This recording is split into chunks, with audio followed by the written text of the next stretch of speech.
Hey all you cool cats and kittens. Welcome to the Donkey and Shrek show. I'm James, this is Heath with Innovative Real Estate and our Spruce Real Estate team. This week we have two more topics for you. Before we get started on those, I'd like to thank our 3 viewers who watched last week. Thanks Mom, and I think your mom watched as well. Thanks for the heart emojis. But this week I'll be talking about spatchcocking. And before we get into that, I just want James to start it off for us with his topic, and then we'll jump to mine. Sure. He has some good stuff for us. So last week I spoke about finding the value of a home, and there are about 6 points that I would really like to cover, but we're only going to cover one today, and that's your interest rate and principal and how that relates. It's a huge decision that a person needs to make, and these are your 2 biggest factors: what you pay for your house and what the interest payment is. So we're going to talk about that briefly. I went back to 2008 because that's when we had our last financial crash, and prices went down and then they came back up to a new average today. So if you go to utahrealestate.com, you can run a mortgage calculator. You can do a lot of these calculations yourself. So you can check me out on this. Now, this isn't adding taxes or mortgage insurance or anything. This is assuming that you put a 20% down payment on your home. And if you go back to 2008, the average price of a home was $387,011 in Wasatch County. And the interest rate average paid during that time was 5.8%. So if you look at what that would cost you over a 30-year period, you're looking at paying $348,646 in interest over a 30-year period of time. So let's just say we bought, it's not going to be the same house because the house prices went up, but let's just say we bought something at exactly the same price with today's interest rates.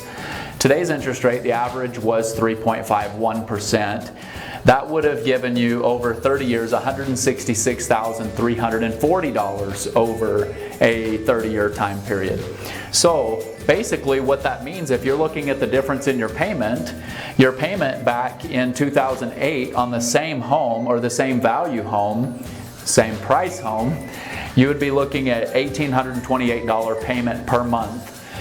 Fast forward to today's rates, you're looking at $1,322 in payments, which basically comes out to you paying, in 2008, you're paying $968 a month in just interest.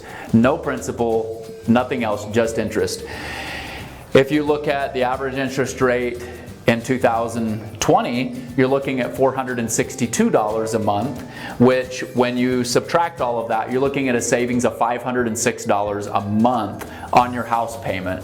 That's a big deal. If you were to factor in the difference, today you could buy a house worth $550,000 rather than $387,000 and still have pretty much the same payment.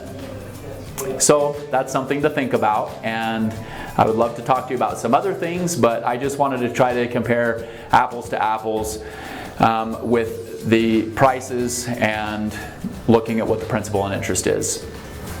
Now that we made it through that, thank you James, we're going to talk about spatchcocking. Get yourself a chicken, get yourself a knife and a grill, and since we're not allowed to spatchcock in the office, I'm going to take you to my kitchen and show you how it's done. So we're in the kitchen. I'm going to show you real quick what a spatchcock chicken is and how to season it for smoking. So to save some time, I already removed the backbone. What you do, here's the breast. You flip it over and find that backbone, which is going to lay right there, along there, and then just cut that backbone out on both sides and it'll fall right open. So, and that'll soak in all that good smoke and goodness for you. And how I season it, a little trick, you take your fingers and break the skin apart from the meat and just put some seasoning on your hand and rub it into that meat and close it back up. And right there, spread it out. And that is a spatchcock chicken. Make sure to look us up next week. I'm sure James will have some really great real estate information for you next week. And I'm pretty sure I'll have some really great irrelevant information for you. So we'll see you next week.